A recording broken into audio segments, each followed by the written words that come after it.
Bruce Lee had one fight in his life where he lost and nobody ever knew about it until now. Hong Kong, August 1968. The air hangs heavy with humidity, thick enough to taste. Neon signs flicker in the narrow streets of Kowloon, casting red and blue shadows on wet pavement. It's 11:47 p.m. and the city is alive with a different energy than daytime. This is when the underground emerges, when the hidden parts of Hong Kong show themselves.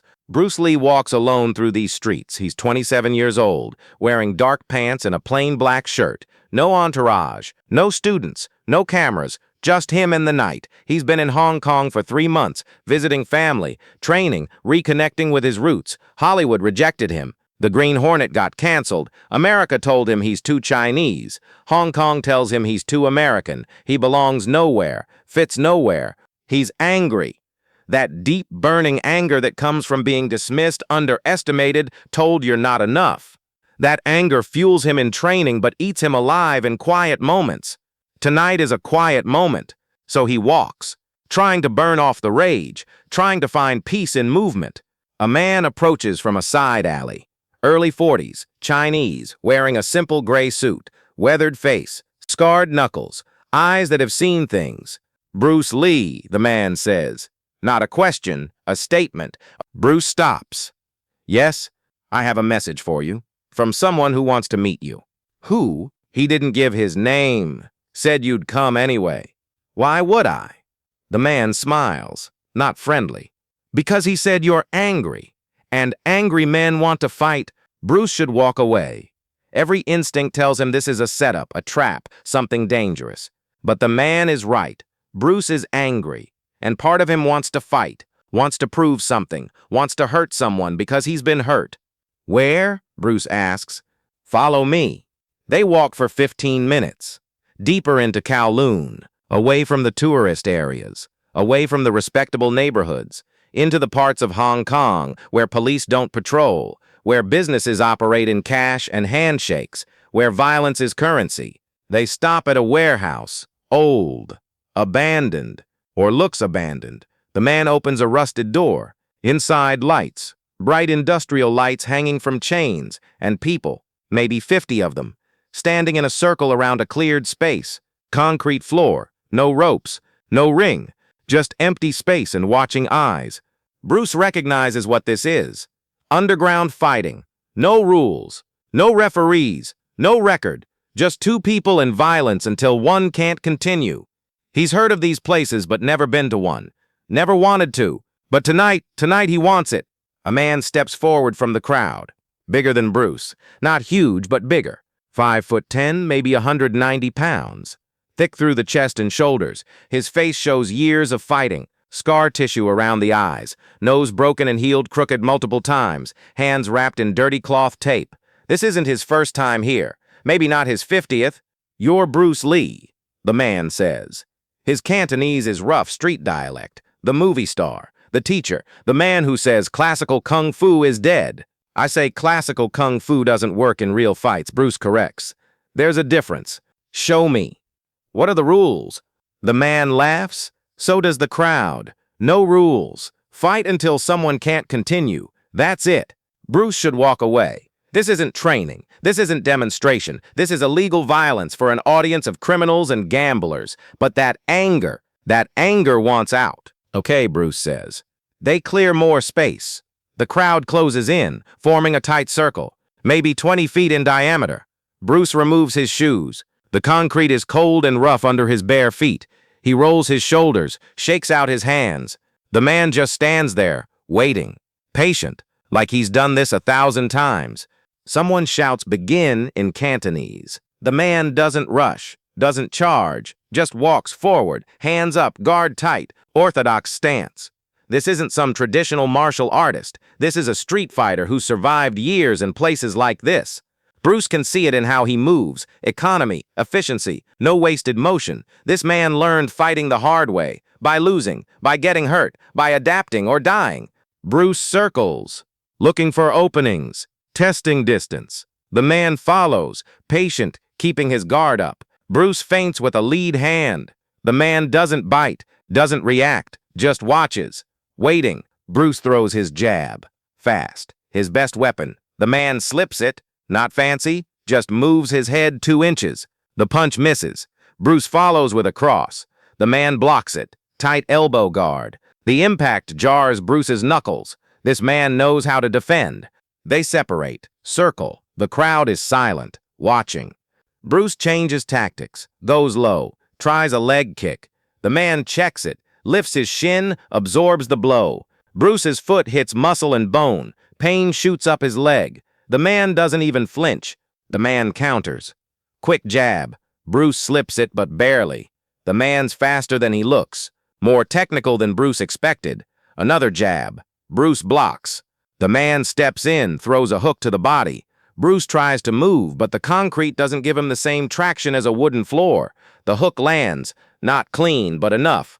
Bruce feels it in his ribs. Bruce backs off. Resets. The man follows. Pressure. Constant pressure. Not rushing, just advancing. Step by step. Making Bruce defend. Making Bruce react. This isn't what Bruce is used to. He's used to being faster, more technical, more skilled than his opponent. But this man isn't trying to out-technique him. He's trying to out-tough him. And toughness isn't about speed or skill. It's about will, about refusing to break. What happened in the next 20 minutes shattered everything Bruce Lee thought he knew about himself. Bruce tries everything.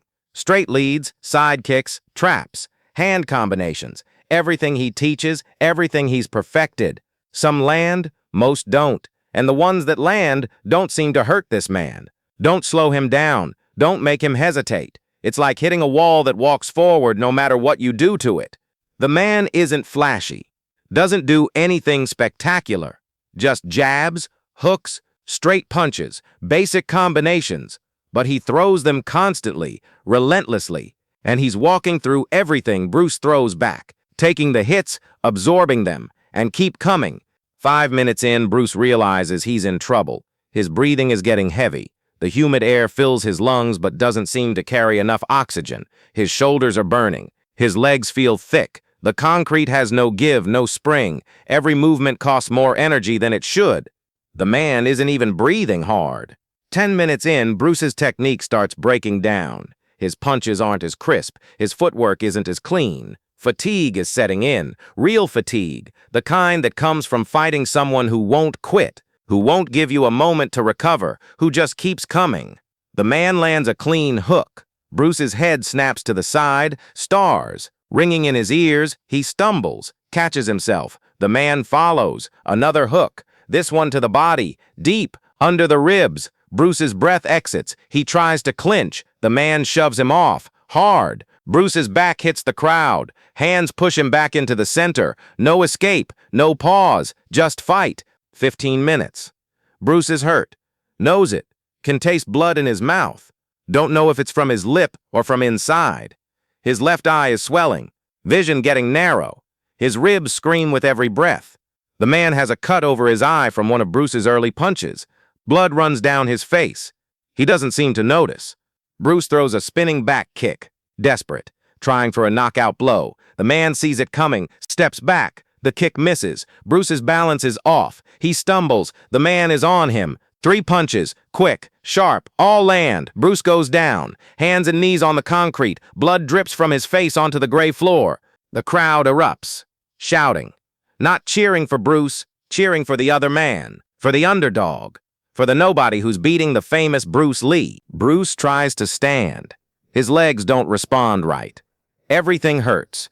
The man waits, doesn't rush in, doesn't kick him while he's down. Just waits. There's no mercy in his eyes. But there's no cruelty either. Just patience. The patience of someone who's been here before. Who knows how this ends? Bruce gets to his feet, wobbling. His guard is half up. Fatigue and damage have taken everything. The man steps in. Bruce tries to punch. Slow. Telegraphed. The man slips it. Throws an uppercut. Clean. Perfect. Bruce's head snaps back. His legs give out. He falls. Hard. Flat on his back on the concrete. Perfect. Bruce's head snaps back. His legs give out. He falls. Hard. Flat on his back on the concrete.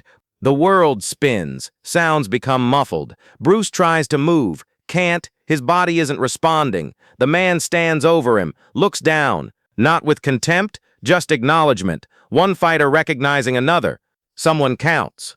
Bruce can barely hear it. Woo, Luke, chat. 5, 6, 7. Bruce tries to roll over, gets to his side. Bot, gull. 8, 9. Bruce pushes with his hands, gets to his knees. Sap. 10. It's over. Bruce lost. The crowd disperses quickly. Bets are settled. Money changes hands. People leave through different exits. Within minutes, the warehouse is nearly empty. Just Bruce, still on his knees, blood dripping from his face, and the man standing nearby, unwrapping the tape from his hands. Bruce finally stands. Unsteady. Everything hurts. His pride most of all. The man looks at him. "You're good," he says. "Better technique than anyone I've fought. Faster, more skilled. But tonight I was tougher. That's all." "Who are you?" Bruce asks. His voice is rough, mouth swollen. "Nobody. Just someone who fights here, someone who's been fighting here for 10 years, someone who learned that skill doesn't matter if you can't make it last 20 minutes against someone who refuses to quit. Why did you want to fight me?" The man shrugs. "I didn't. They asked me to. Said there's a famous martial artist who needs to learn something. I'm just the teacher they hired. What was I supposed to learn?"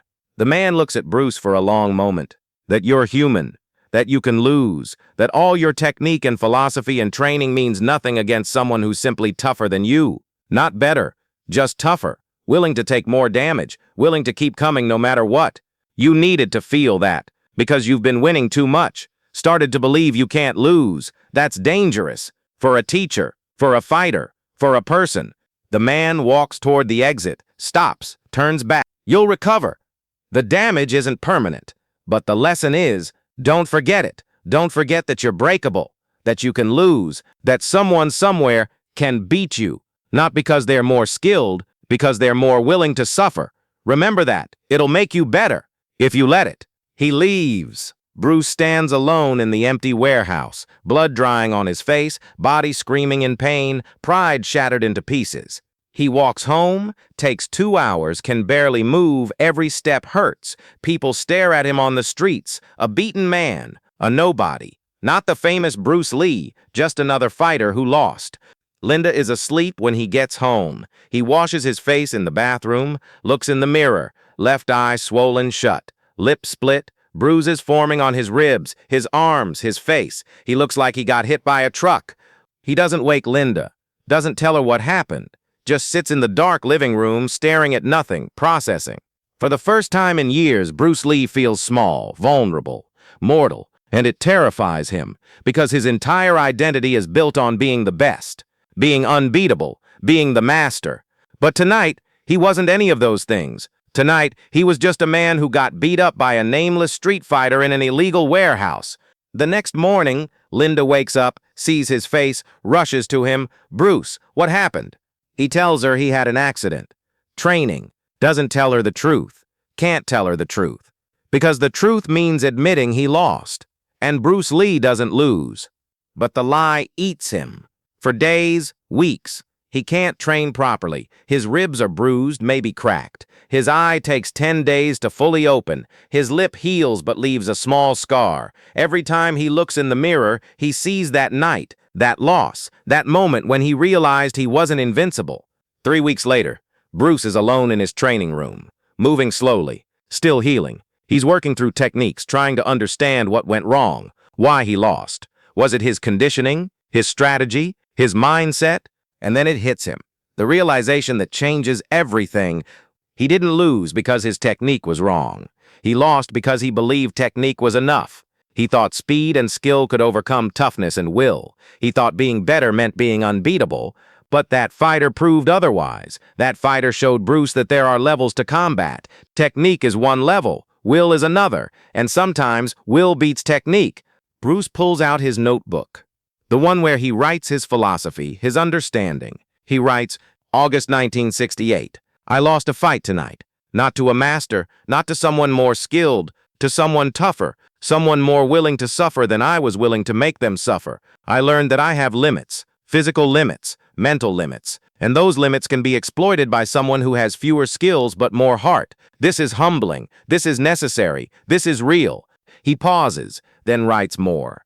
"I've been teaching people to be efficient, to be technical, to use minimal energy for maximum effect, but I haven't been teaching them to be tough, to endure, To continue when everything hurts and nothing works. That's a gap in my philosophy. That's what I need to fix. Not just in my teaching, in myself.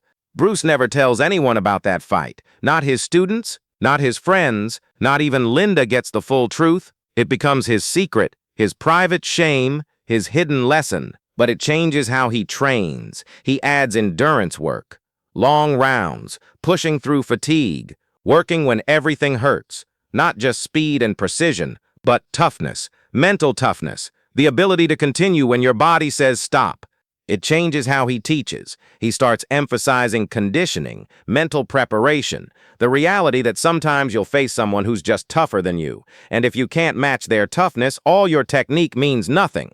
It changes how he thinks about martial arts. He realizes that he's been so focused on dismantling traditional kung fu that he forgot what traditional training got right: conditioning, endless repetition, building the body and mind to endure. Modern efficiency is important, but ancient toughness matters too. Years later, in 1972, Bruce is training for Enter the Dragon. He's working harder than ever, longer sessions, more rounds, pushing himself to the edge of collapse and then continuing. His students don't understand why he's so brutal on himself. He's already the best. Why push this hard? Bruce never explains. Because how do you tell people that you lost a fight once?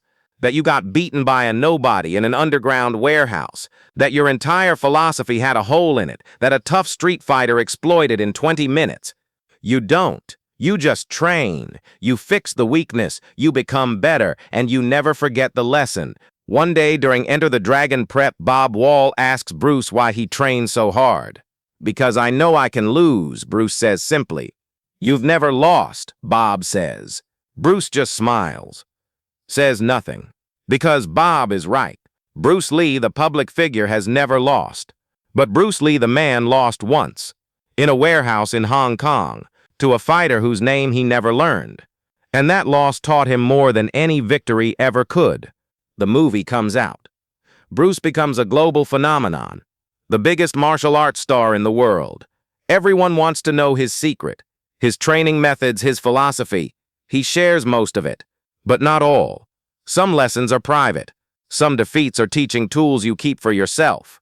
July 1973, Bruce Lee dies. The world mourns. Thousands attend his funeral. Celebrities, students, fans, media coverage for weeks. Everyone talking about the legend, the undefeated martial artist, the master who never lost. In the back of the crowd stands a man, early 50s now, weathered face, scarred knuckles. He doesn't approach the casket, doesn't talk to anyone, just watches, pays his respects, then leaves. Nobody knows who he is. Nobody asks. Just another face in the crowd, just another person whose life was touched by Bruce Lee. But that man knows something nobody else knows. He knows Bruce Lee lost, once, to him. And he knows that loss changed Bruce, made him better, made him complete. Years later, in 1995, a martial arts journalist in Hong Kong is researching underground fighting history. He interviews old fighters, people who fought in those illegal warehouses in the 60s and 70s. One man, now in his 70s, tells a story. I fought Bruce Lee once, he says, 1968. He lost. The journalist doesn't believe it. Bruce Lee never lost. The old fighter shrugs. That's what everyone thinks. But I was there.